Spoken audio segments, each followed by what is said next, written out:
har bir odam uyidan chiqib ketishligidan oldin Bismillahi tavakkaltu alalloh la havla va la quvvata illa billahil aliyyil azim desa, dedilar payg'ambar alayhissalom.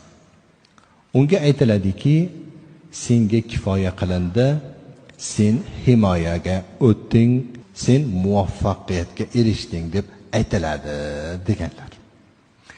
Kim uyiga qaytib borib eshikdan kiradigan bo'lsa bismillah deyish kerak. Shunda nima bo'ladi? Odamlarning ortidan ergashib borgan daydi jinlar bo'ladi. O'shalar tashqarida qolib ketadi, eshikdan kira olmaydi. Eshikni qulflaganlaringda bismillah deb qulflanglar. Shayton bismillah deb qulflangan eshikni ocha olmaydi deganlar Rasululloh sallallohu alayhi vasallam. Buxoriyda kelgan bu hadis ham.